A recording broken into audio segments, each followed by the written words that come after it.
Amados no Senhor, fidelidade e vigilância, vivendo e testemunhando até o fim.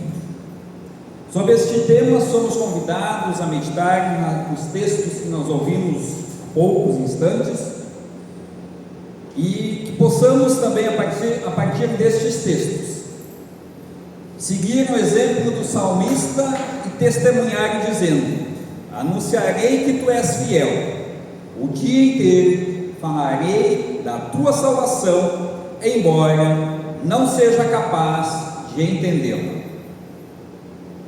Não há como discordar desta verdade de que vivemos em um tempo marcado pela pressa, pela instabilidade e pela incerteza. Quem estuda anseia para que conclua a etapa daquele ciclo de estudos. Quem se prepara para ingressar na faculdade, a ansiedade se vai conseguir esta ou aquela vaga aqui, acolá. Aquele que já está fazendo um curso também anseia para que consiga ter forças, determinação para chegar até o final. Quem já está formado, e aí vem as dores: será que vou conseguir exercer a minha profissão? E assim por diante, tantas coisas corriqueiras do dia a dia nos mostram que a nossa vida é muito instável. Todos nós somos levados a perceber esta instabilidade quando nos deparamos que nem tudo acontece do jeito que nós gostaríamos que fosse e que acontecesse. O mundo, por sua vez, ensina que nada precisa durar para sempre. As relações pessoais também são consideradas voláteis. Basta você usar aquela pessoa para o seu fim e depois descarte-a. É assim que o mundo diz. E nós estamos vendo e nos preparando, enquanto sociedade, para aqui no Brasil ver o escárnio, por exemplo, do carnaval, em que as pessoas se utilizam uma das outras na promiscuidade, na vergonha, revelando assim que o seu semelhante não é importante, mas apenas os seus desejos, os mais escabrosos e vergonhosos possíveis. Muitas famílias ficarão destruídas quando isso acontecer. Muitas famílias vão começar sem um pai, muitos pais serão pais e talvez nunca verão seus filhos ou nunca darão assistência a eles na qualidade de pai. Esse cenário é interessante nós pensarmos em fidelidade e vigilância. Essas coisas soam estranhas a cada um de nós e incômodas, afinal de contas, nós, como povo de Deus, e aqui estamos, sendo povo de Deus, nos sentimos incomodados. Pelo menos eu me sinto incomodado quando eu penso nessas vergonhas que a sociedade professa, promulga como sendo verdades importantes e necessárias. É preciso que nós tenhamos o cuidado de não nos tornar parecidos com estas verdades e essas vergonhas que a sociedade assume como sendo algo natural e necessário.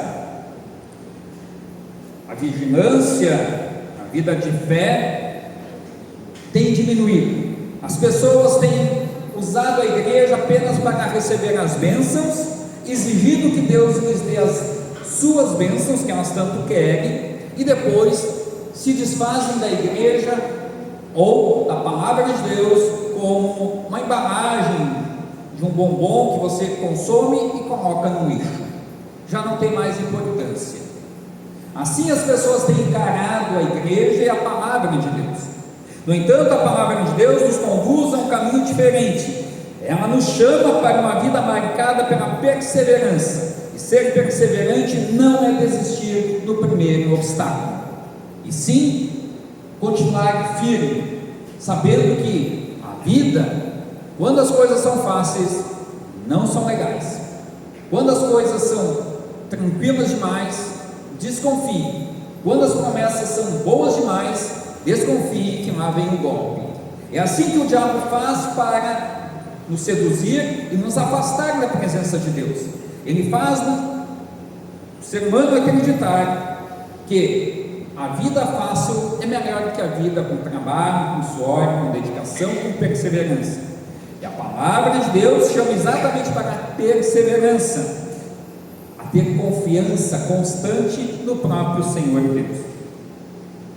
E o nosso Senhor nos diz que Ele estará sempre conosco todos os dias até a consumação dos séculos, para nos garantir que, perseverantes, nós não estaremos sozinhos e não ficaremos abandonados. Viver uma nova vida, viver testemunhando esta fé que o Senhor Deus nos coloca no nosso coração pelo ouvir da palavra, é um caminho árduo, mas um caminho que, conforme nós vamos avançando, se torna mais e mais leve. Conta-se uma história que certa vez, dois animais carregados uma carga, os dois burrinhos carregados, um carregava, tinha a opção de carregar um fardo de espuma, o outro algumas sacas de açúcar. O que se achava mais esperto, na hora disse assim: eu vou carregar a espuma. E o outro: bom, então vou carregar o açúcar. Andaram algum tempo, o que estava carregando a espuma zombava daquele que estava carregando a carga pesada de açúcar no seu ombro. Ao que logo adiante encontraram um rio e foram atravessar, enquanto aquele que carregava a espuma começava a perder as forças, pois estava encharcada com a água, aquele que estava com açúcar se percebeu que a sua carga começava a ficar mais leve. Algo muito semelhante acontece com o cristão. Aquele que busca somente as bênçãos, vai chegar um momento que ele vai olhar para trás e a sua vida de fé e vai dizer: a minha vida de fé é uma vida vazia, é uma vida que só tem peso e não tem tranquilidade. E aquele que encara a vida de fé com seriedade e faz aquilo que precisa ser feito, ele, conforme vai caminhando, vai avançando na sua vida de fé, ele não percebe mais o peso sobre os seus ombros, pois sabe que esse peso vai sendo aliviado pela perseverança e essa caminhada constante na presença do próprio Deus. O texto de Hebreus capítulo 10, versículo 25 a 27 nos chama a atenção, para que não abandonemos, como alguns estão fazendo, o costume de assistir às nossas reuniões. Pelo contrário, animemos uns aos outros, ainda mais agora que vocês veem que o dia está chegando. Pois se continuarmos a pecar de propósito, depois de conhecer a verdade, já não há mais sacrifício que possa tirar nossos pecados. Pelo contrário, resta apenas o medo do que acontecerá, medo do julgamento e do fogo violento que destruirá os que são contra Deus. Vejamos que o tema de hoje, fidelidade, vigilância, vivendo e também testemunhando até o fim, fazem parte da vida do cristão. Todo cristão vive na fidelidade de que Deus sempre estará ao nosso lado. Por sua vez, é convidado a estar vigilante para que os caminhos tortuosos que a vida fácil tenta nos colocar não venham a se fazer presente no nosso caminhar. Mas se passarmos por dificuldades, vivemos a certeza de que estamos sob a proteção do nosso Deus. Perseverar na palavra do Senhor deve ser a prioridade da minha e da sua vida. Perseverar na presença do Senhor significa lutar sim contra aqueles pecados que nós temos prazer em cometer. E todos nós, como já disse em algumas outras vezes, temos alguns pecados que são prazerosos em cometermos. Alguns gostam da mentira, alguns gostam de tirar vantagem dos outros, alguns gostam de fazer coisas escondidas. Todos nós temos alguns que são prazerosos, mas também a esses pecados Deus diz: calma, eu quero estar contigo, quero aliviar a tua carga, quero que você se sinta em paz e tranquilo. A este Deus que se mantém fiel, nós somos convidados a continuarmos confiando nele e somente a ele. E a este Deus também nos é apontado que é Ele que enxuga as nossas lágrimas e que nos guia para as fontes das águas da vida. A este Deus é aquele que podemos dizer: aí está o Cordeiro de Deus que tira o pecado do mundo, que veio ao nosso encontro, que nos tira o medo e nos dá coragem para continuarmos, mesmo que nos pareça impossível de suportar a carga que a vida nos coloca. Tanto é que vocês também percebem que a nossa vida cristã, no primeiro momento, ela parece ser difícil de ser levada adiante, e é desafiador, mas em Cristo podem ter certeza que se Ele está contigo, tudo fica mais fácil, tudo é mais leve. Afinal de contas, todos nós que passamos pela água do santo batismo, temos a certeza que Ele lavou os nossos pecados, tirou o peso, a nojeira que o pecado faz e pratica em nós. Tudo isto temos o perdão em Cristo Jesus. Não duvide disso. O salmista diz no Salmo 71, versículo 15, já lemos hoje pela quarta vez: anunciarei que tu és fiel, o dia inteiro falarei da tua salvação, embora não seja capaz de entendê-lo. Afinal de contas, quando nós já falamos a respeito, quando nós tentamos racionalizar a nossa salvação, diminuímos o poder de Deus e colocamos só na nossa capacidade mental. E é por isso que é tão importante que cada um de nós creia e diga: Senhor, eu só tenho pecados para te oferecer. E Ele vai dizer: sim, eu sei, e eu tenho a graça, a bondade, a compaixão, a misericórdia, tudo que tu podes receber de bom, isto eu tenho para te oferecer, e somente eu tenho a te oferecer isso. Mesmo que venha o medo, a angústia, o sofrimento, lembre-se, como diz Jeremias no seu livro de Lamentações, capítulo 13, versículo 31, o Senhor não rejeita ninguém para sempre. Essa fidelidade não gera acomodação, mas louvor e testemunho. Assim como o salmista vai dizer no versículo 18 do Salmo 71: agora estou velho e os meus cabelos ficaram brancos, não me abandones, ó Deus, fica comigo enquanto anuncio o teu poder e a tua força a este povo e aos seus descendentes.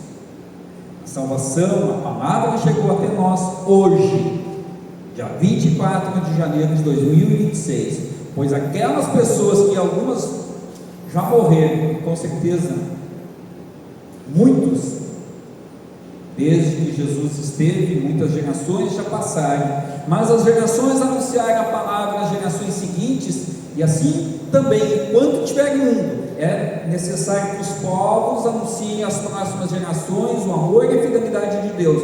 Cabe a mim e a vocês também anunciarmos para as gerações mais novas, ou as nossas contemporâneas, para que elas creiam, e assim a palavra da salvação chegue a todos os povos, assim como chegou até nós. Fidelidade cristã não está apenas em permanecer crendo, mas testemunhar. O que Jesus diz para os seus discípulos antes de subir aos céus? Sede minhas testemunhas até os confins da terra. Ele cita algumas cidades e cita os confins da terra. Afinal de contas, a fé, ela é para ser propagada, aumentada. E como? Contando, ensinando, passando à frente aquilo que nós já temos por convicção. Como é que um pai e uma mãe ensinam aos seus filhos, aos seus netos? Não é contando, ensinando e dando limites. Assim, a palavra de Deus também vai nos ensinando, nos contando aquilo que Deus quer e nos dando limites por meio da palavra, dizendo: até aqui tu pode ir, se tu passares daqui é por tua conta em risco, e com certeza você vai se dar muito mal. Por sua vez, se tu te seguires por este caminho, você vai ter paz, vai ter bondade, misericórdia, compaixão e todas as coisas que o Senhor Deus nos promete. Vejamos, diz o texto de Atos capítulo 2, Atos 16, versículo 2, que todos os irmãos moravam em Listra e Icônio falavam bem de Timóteo. que as pessoas dizem a teu respeito? Os teus vizinhos, eles falam bem de você? Os teus colegas de escola, de trabalho, eles falam bem de você? Ou tem ressalvas do tipo, olha, não iria por esse caminho, cuidado, você é uma pessoa difícil. É assim que eles falam? Como é que as pessoas têm falado a teu respeito? Ou seja, como é que você tem vivido a sua vida ao ponto que as pessoas tenham que impressão de você? Como é que as pessoas têm encarado a tua companhia?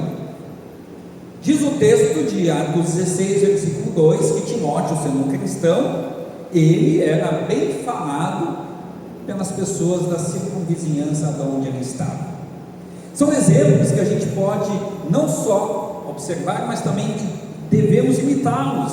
Afinal de contas, nós precisamos fazer a diferença. E fazer a diferença significa dizer: Senhor, que carga tu queres que eu carregue? Pesada? Aqui estou para te servir. Com provações, fica comigo, então poderei suportar as provações. Me ajude para que eu não sucumba, eu não seja aquele que vai tentando sempre tirar vantagem, sempre querendo a coisa mais fácil para depois sucumbir, pois teria uma caminhada vazia, tão leve, que não teria as marcas, que é a marca de Deus no meu coração, de perseverança, de humildade, de dedicação. Vejamos o texto que fala a respeito de Timóteo, não fala que ele era alguém que se aparentava. Diz o texto que as pessoas falavam bem de Timóteo. E assim, diz o texto também, as igrejas ficavam mais fortes na fé e o número de cristãos aumentava cada dia mais. É a sequência do texto de Atos 16. Aqui aprendemos algo fundamental: fidelidade cristã não é individualismo cristão, ou seja, não significa dizer que agora eu tenho fé em Jesus, eu não preciso da igreja. Pelo contrário, é onde nós nos expomos, é onde nós, no ambiente da comunhão entre os irmãos, nós assumimos quem nós somos e dizemos: eu não sou tão bom quanto eu gostaria, eu preciso da tua companhia, da tua ajuda para viver melhor. O mundo não valoriza essas coisas. O mundo valoriza o sucesso imediato. O mundo quer que você dê apenas resultados, mas não quer ver as tuas dores, teus sofrimentos. Quando você os apresenta, você é descartável. A palavra de Deus nos aponta exatamente o inverso. Quando você está fraquejando, Jesus diz: venha, pois eu posso te curar, te ajudar, te sustentar. Precisamos ser vigilantes dia e noite, não por medo dos tempos, mas com uma disciplina séria, dedicação à palavra. Ser vigilante na palavra significa correr a boa corrida da fé, para que nós possamos ganhar a vida eterna. E como se corre essa boa corrida? Nos mantendo fiel à palavra, lendo, estudando, meditando, fazendo de tudo para que possamos crescer nesta palavra. É manter os olhos fixos naquele que é o verdadeiro Senhor. Em 1 Timóteo, capítulo 6, versículo 14, Paulo diz: cumpra a sua missão com fidelidade, para que ninguém possa culpá-lo de nada, e continue assim até o fim em que até o dia em que o Senhor nosso aparecer. É preciso entender que a vigilância cristã está profundamente ligada à esperança na volta de Cristo. Se eu vivo dizendo eu sou cristão, mas não confio que Jesus vai voltar a qualquer momento, eu estou vivendo uma corrida vazia. E é preciso que nós tenhamos cuidado para que nós possamos ser perseverantes. Então, logo, o Evangelho de Mateus, capítulo 24, versículo 42 a 47, nos aponta e nos chama a vigilância por meio de uma parábola simples e profunda. Jesus diz: fiquem vigiando, pois vocês não sabem em que dia vai chegar o seu Senhor. Mas Jesus deixa claro que vigiar não é ficar parado. como um vigia que cuida de uma portaria, de um prédio, ou de um banco, enfim, mas significa continuar caminhando, trabalhando, estudando, construindo família, mas na certeza de que cada coisa que nós